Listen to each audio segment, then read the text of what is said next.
nakikita ko yung mga kapitbahay namin na nahihirapan, yung mga anak nila, hindi nila mapag-aral. Life mission ko na hindi ko ipaparana sa anak ko hanggat kaya ko.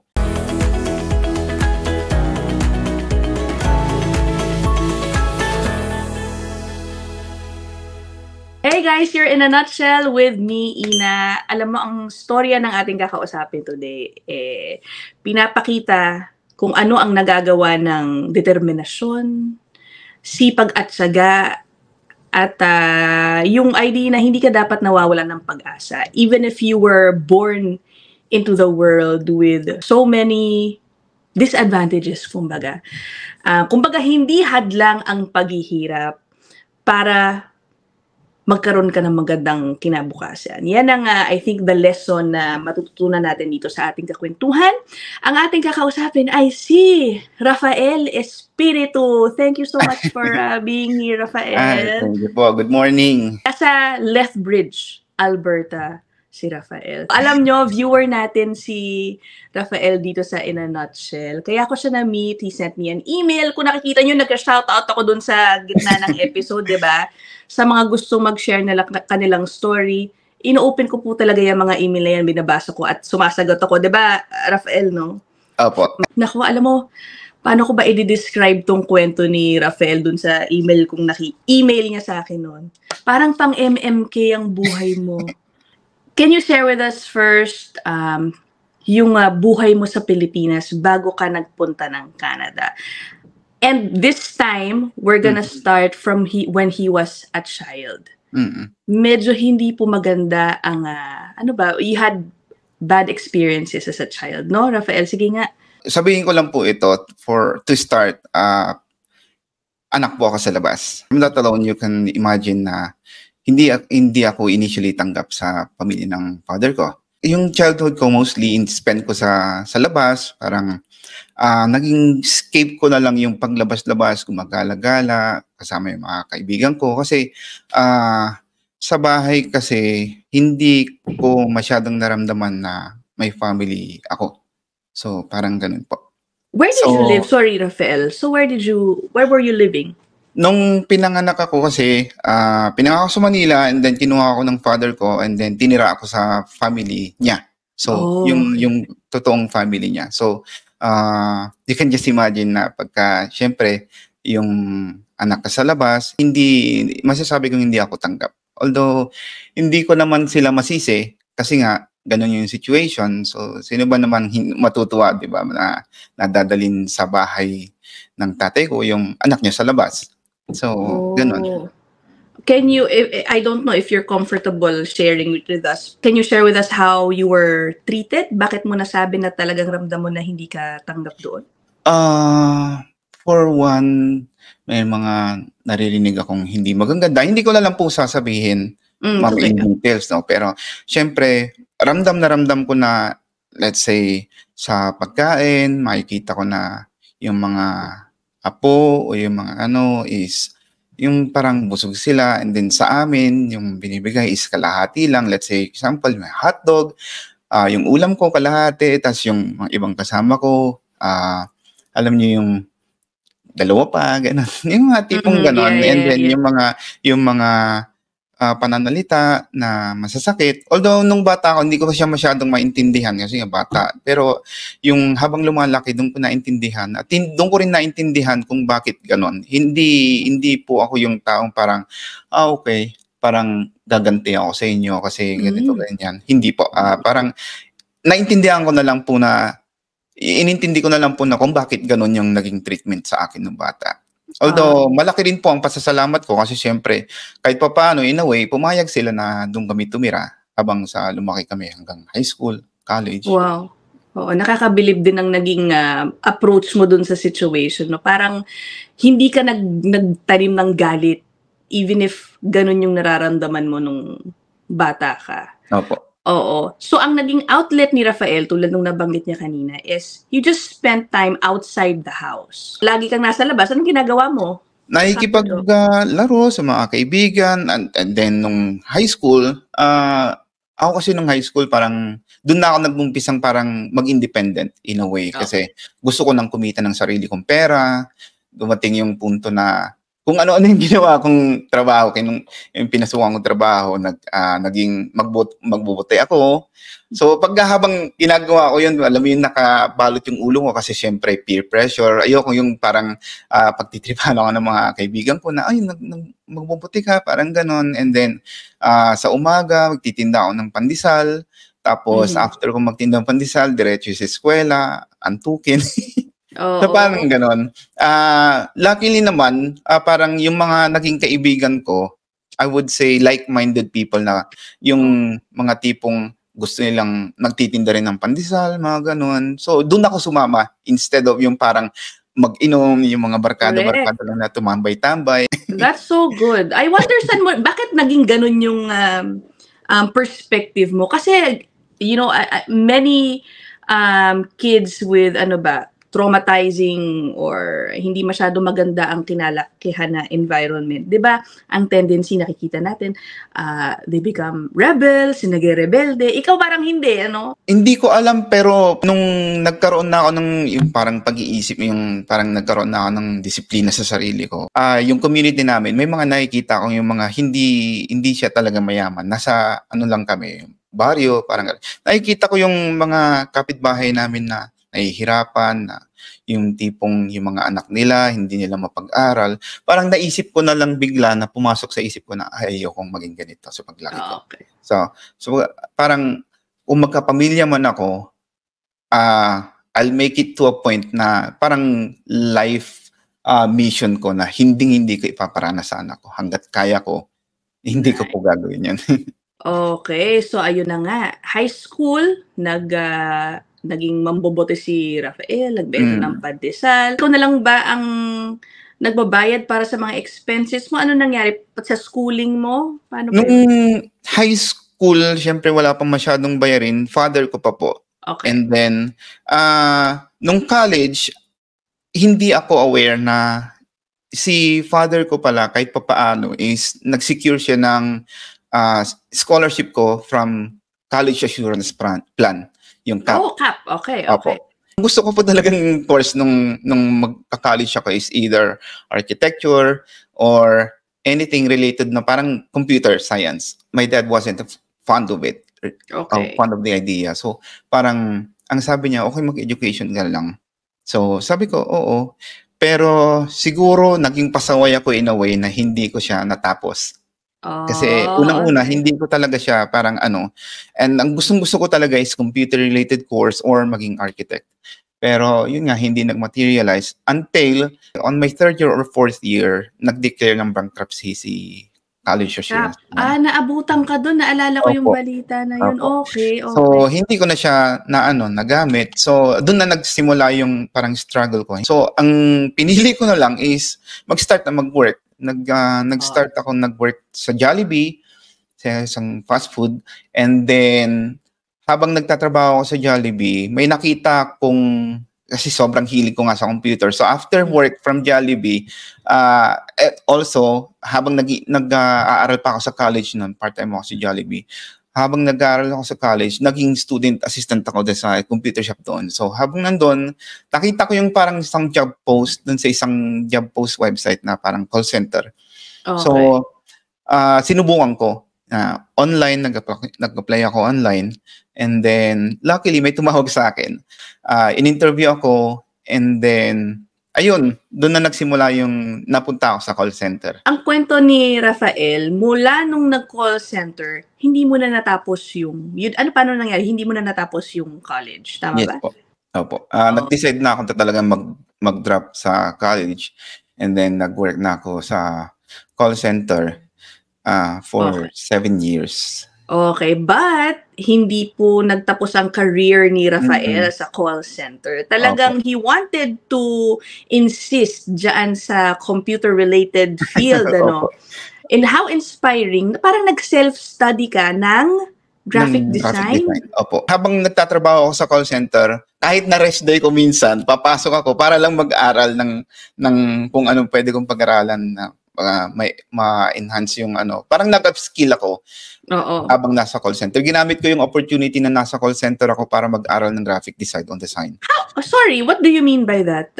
Nung nasa call center kasi ako, so siyempre may mga resources, yung computer. Opo. Yun yung ginamit ko on my spare time. Pwede ba yun?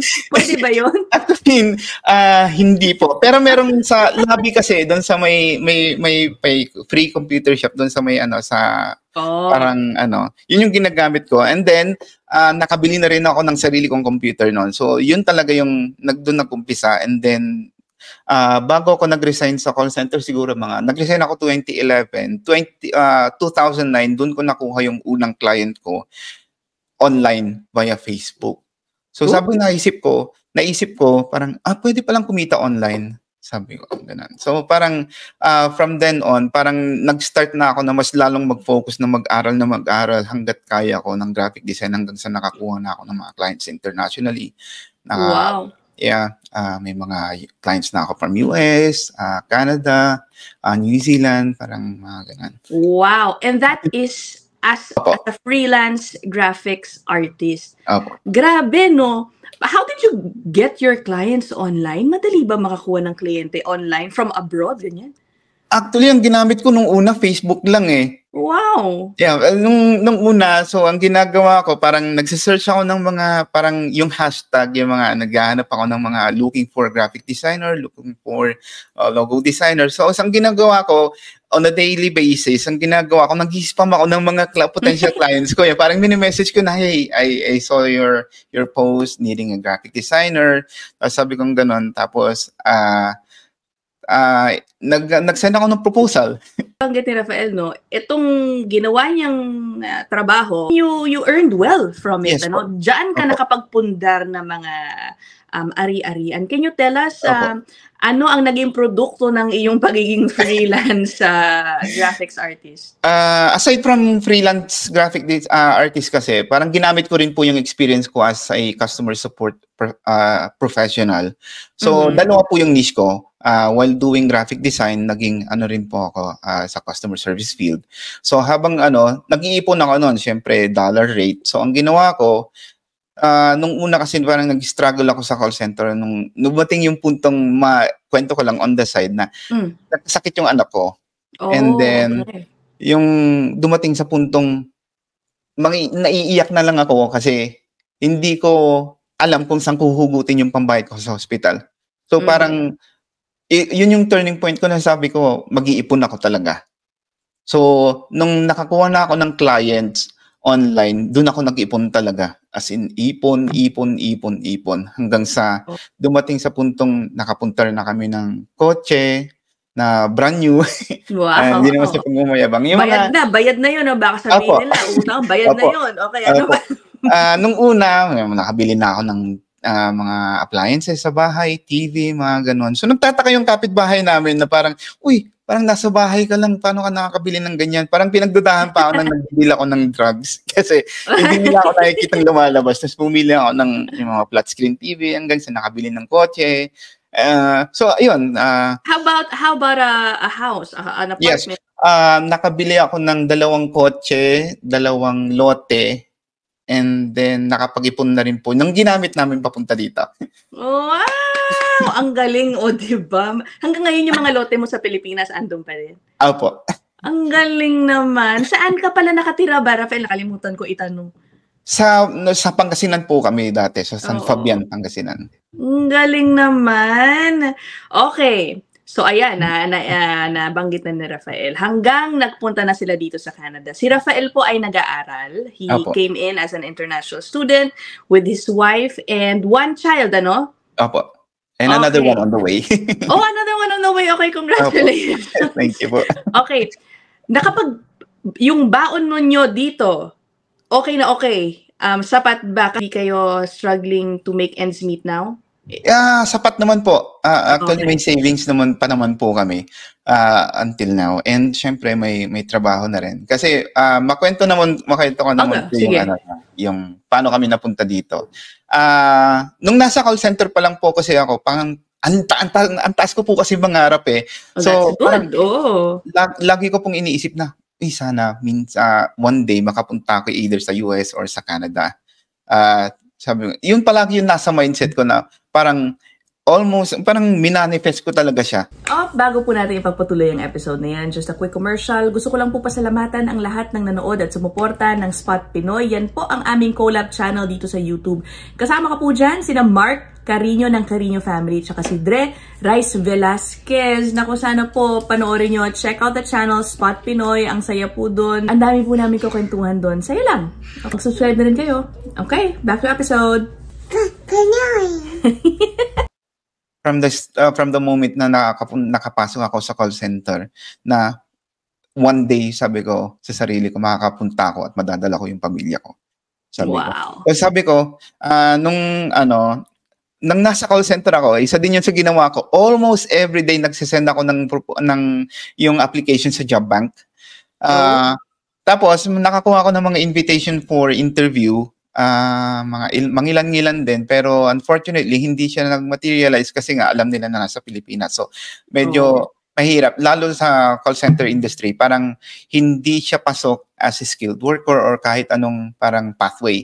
Fast forward to 2020, meron akong parang nakilala sa Facebook na sabi niya, uy, may alam akong ganito ganyan na magre-recruit ng mga galing sa Pilipinas. Sabi niya, baka gusto mo subukan. So sabi niya, sabi ko, itry ko, and then it turned out, hindi siya legit. Scam? Yeah, na-scam ako. And luckily, sabi ko, sige, susubukan ko. Sabi ko, nagbayad ako ng $250, Canadian dollars. So sabi ko, kung ma-scam man ako dito, at least maliit. Okay. Nung second payment ko kasi, parang pino-force na ako na magbayad ng $150,000. So sabi ko, dinelay ko muna kasi may mga kasama ako sa grupo, and then ang ginawa ko, hinintay ko muna kung magkakaroon ng progress, tsaka ako mag-go. If not, hindi na lang. Pababayaan ko na lang yung unang payment ko. And then, habang naghihintay, 2021 pandemic time, na nawalan ako ng isang client. Yung client ko na Singapore-based, na inalagaan ko siya for 6 years. So, ayun, doon ko naisip na may konting ipon naman na, pero hindi pa siya sapat para mag-apply dito sa Canada. So, doon ko naisip, parang yun yung naging turning point ko na parang gusto ko na talaga na i-push kahit anong mangyari na makapunta. Although, yung earning potential ng pagiging freelancer is limitless. Pero, downside of it is, pwedeng i-terminate yung contract at any given time. Yes po. So, yun yung nangyari sa akin na I was just working yesterday, and then I woke up, I received this email saying na, okay, I'm terminating the contract kasi the business is not doing good. Luckily naman, meron pa akong natitirang isang client. So, yung nawala sa akin kasi parang yun yung main source or main client. So, naisip ko parang, okay, kailangan ko na talagang gumawa ng paraan, sabi ko. Then, okay, doon ka na nag-decide with whatever yung savings na meron ka, sinugol mo na sa pagiging international student sa Canada. Opo. Nakita ko yung isang post sa Facebook page na parang nag-i-invite, parang free seminar. So sinubukan ko, kinausap ko yung asawa ko, sabi ko, gusto mo ba? Sabi ko, maliit lang tong ipon natin sa ngayon, sabi ko, pero siguro, by the time na magsasabit tayo application, magla-launch tayo, siguro magiging sapat. Hopefully, sabi ko. Sabi niya, sige, sabi niya, i-try mo, wala namang mawawala, free seminar lang naman yan.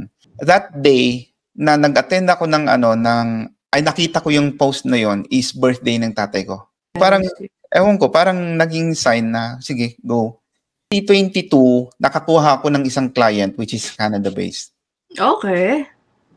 Yun yung talagang naging dahilan kung bakit ako nakapag-ipon ng sapat na pondo para makapunta kami ng Canada. So luckily, yung client na nakuha ko is yung highest paying client ko na nakuha ko so far. Wow. So from there, nakaipon kami ng sapat na pera para gamitin as yung proof of funds. And then, gamitin namin yung rest para makapunta dito. Wow, okay. And now, you're here. Ang kurso po ni Rafael ay multimedia production. Finally, no? Siguro Opo. ito tatapusin mo to, sure ako, dahil gusto mo itong Yes po. course na to, maliban sa kailangan mo talaga siyang tapusin bilang Opo. international student. So, how has it been? Una pala, yung client mo na yan na Canadian, are you still doing that on the side now? Yes po. What I'm earning from that client is enough for me para ma-compensate yung supposedly magtatrabaho ko ng actually even more. Nung nalaman niya na mag-aral ako dito, sabi niya, akala ko magagalit siya or baka tanggalin na lang ako kasi hindi ko mafo-focus. Ang ginawa niya, siya pa ang nag-offer sa akin na, okay, I understand na hindi ka pwedeng mag full-time sa akin, sabi niya. So, I'll convert our contract into part-time. Tapos sabi niya, pero ang sweldo mo, pang full-time pa rin. Wow! Grabe. Ang bait naman ni boss. Sobrang bait po. Kaya nagpapasalamat ako sa kanya na yung binigay niya sa akin na ganun na consideration. Kasi madalang talaga makakita ng ganun na client na siya pa yung nag-adjust sa akin na okay, mag-part-time ka sa akin, sabi niya, pero I will still maintain your rate na full-time. Nice. I'm sure kasi alam niya you can deliver anyway. 'Di ba? Opo. Ay, ang galing naman. Kamusta na kayo dyan ngayon sa Lethbridge? Wow, this is the dream na bale. No, imagine mo, way back 2000, sabi mo 2007, Opo. titingin-tingin ka na tungkol sa Canada. Finally, you're here. Wala pa naman po yatang isang taon na, no? Naka-isang taon ka na ba dito? So, how are you liking it so far? Liking it is an understatement. I would say. I love it here kasi nakikita ko ang sa akin kasi more than my happiness is my family's happiness. So ang sabi ko lagi kong sinasabi sa pamilya ko na sabihin niyo lang sa akin kung kumusta kayo dito. Lagi ko silang kinukumusta na sabi ko, kumusta kayo dito? Gusto niyo ba dito? Sabi ko kasi ayoko na ako lang yung masaya na nandito, sabi ko. Kung hindi kayo masaya, sabihin niyo lang sa akin, walang problema, uuwi tayo ng Pilipinas. Okay. So, and sila naman ay happy naman. So, okay. Sabi nilang dalawa, naman, syempre happy kami dito, lalo yung anak ko tsaka yung asawa. Sabi, yung asawa ko kasi nurse siya sa Pilipinas. So, sabi ko, ang plano po talaga namin, siya yung mag-aaral. Kasi okay na ako na maibigay ko lang sa kanila yung needs nila.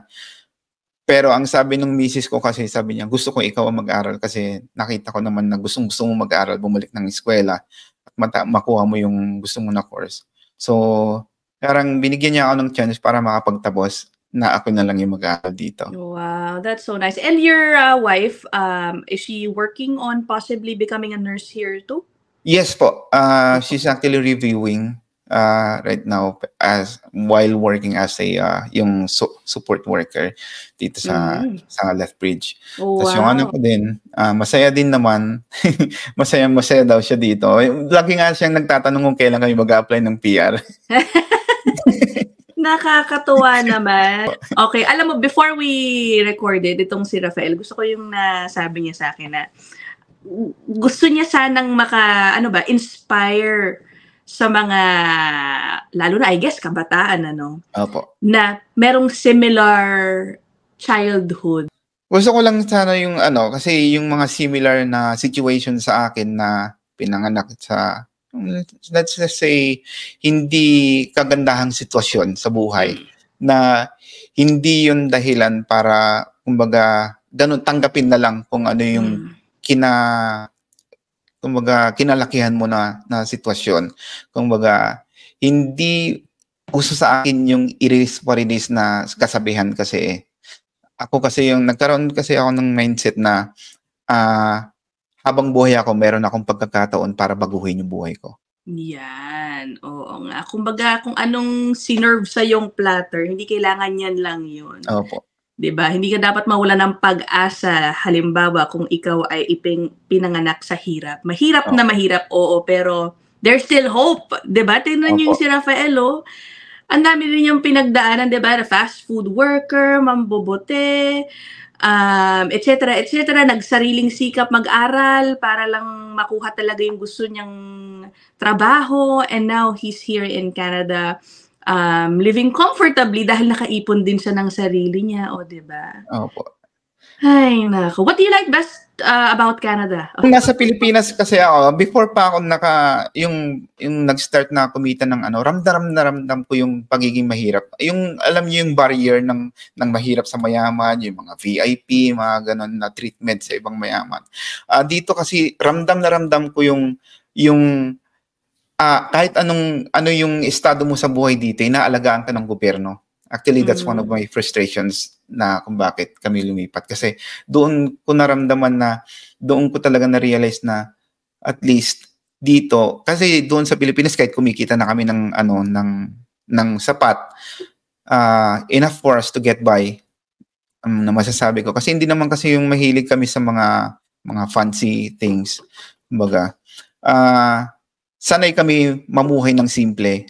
At dito, nagagawa namin yung mamuhay ng simple na hindi ka na-discriminate, kumbaga. Kahit na yung respeto sa'yo bilang tao, pag wala kang pera, walang respeto sa'yo eh. Parang ganon sa Pilipinas. Or mababa yung tingin nila sa'yo. Unlike here, hindi ko ramdam yung tipong kahit na estudyante ka or nagtatrabaho ka sa fast food, hindi nila ipaparamdam na, uy, sa fast food ka lang Pag nagpunta ka sa let's say sa service center or sa kahit anong establishment dito, yung pagtrato nila sa'yo, kahit na manamit ka ng punit-punit na damit dito, yung pagtrato nila sa'yo as customers, they value you. Parang ganon. Yun yung mga gusto ko dito sa Canada, apart from, syempre, parang mas tahimik yung buhay namin dito kasi sanay kaming mamuhay na kami lang. Yung parang walang nangingialam na kapitbahay, yung hindi siya masyadong Yung kapitbahay. Wala yung style sa Pilipinas. Yung mga kapitbahay, yung mga marites, nakikialam sa buhay. Nangingialam, yung makita lang nila, uy, bumili ng ano kaya trabaho na ito, nagdodroga, mga ganun. Nakakalay. Nako, Rafael, I'm so sorry. We have to, cut the interview dahil napahaba na tayo dahil interesting, ang dami mong kwento, no? Hay, nako. But indeed, very inspiring. Maraming salamat din po sa opportunity na to. Kasi pinapanood ko lang po kayo. Si Sir Rai, si Sir Mark, si Inags. Actually, mga vlogs nyo yung mga pinapanood ko at isa yun sa mga naka-inspire sa akin para i-push ko yung pag-ano ko sa Kasi even before pa nanonood na talaga ako ng yung asawa ko nga minsan naiinis na nga sa akin, sabi niya, nanonood ka na naman ng vlog. Nakakatuwa naman. Thank you for sharing that din. Hi. Okay.